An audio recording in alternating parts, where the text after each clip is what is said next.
everyone, my name is Natalie McCracken and I lead marketing here at Pattern Ag. And with me today, I have Cam Norgate, who's one of our co-founders and also head of product for Pattern. So we just released our 2024 Predictive Ag Report. And in the report, we had some really interesting findings about scouting. So for example, when it came to cornfields, only about 20% of the time were the scouters getting the correct disease. And that's no fault of theirs. It's because a lot of these diseases, they look really similar. So it's really hard when you're out there during scouting season to maybe distinguish one from the other. So Cam, can you talk to us a little bit today about scouting and maybe using Pattern and how it can kind of work in conjunction with scouting in order to really come up with a great plan of action?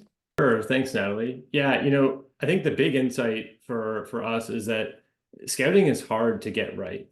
And when we think about scouting, there's really two big things there. The first one is that it's hard to actually see the entire field. If you go out and scout in season, you maybe walk 5, 8, 10% of that field. And as that corn really gets high, it's very hard to see across the canopy and the top of the canopy to understand what's going on. And so that's the first challenge, is just really being able to see across the entire field that you're working on. And the second thing, and as you alluded to, is that once you actually get to a part of the field and maybe you find some disease, it's hard to get that right. And it's no surprise it's hard to get it right, because a lot of these diseases look very similar when they express in the plant. It really looks like the plant leaf dying in one form or another. And oftentimes it's hard to tell the difference between a disease and heat stress and drought.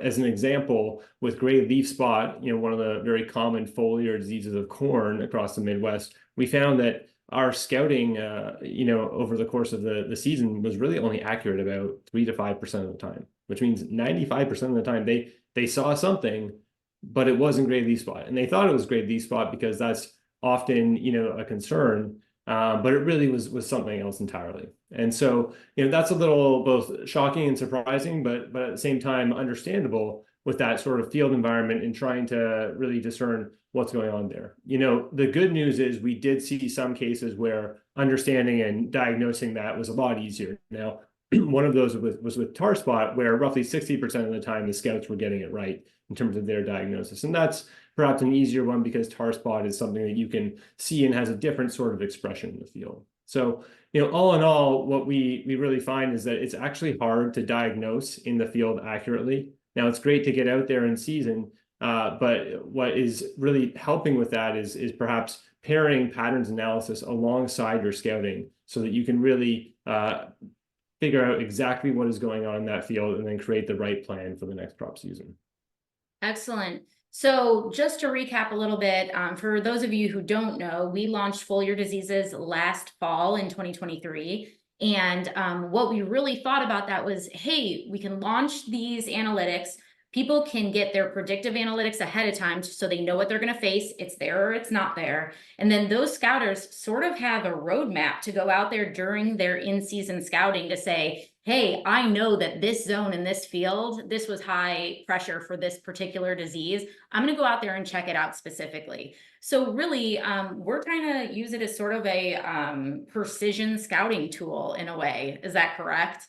Did I say that? You did. Yeah, absolutely right. Precision scouting, predictive scouting. The idea here is really we can help you know which fields are going to have risk and which part of those fields are really going to have that elevated pressure. So you can get out there and scout at the right times of the season and get ahead of those diseases so you know when you need to make that fungicide application. And that's really the power of really having this data alongside the in-field actions that you can take. Cool. Well, thank you so much, Cam, for sharing with us today. And everyone else, if you have not had a chance to get our 2024 Predictive Ag Report, please go to our website and download your own copy. You can go to www.pattern.ag. And thank you so much for joining us today.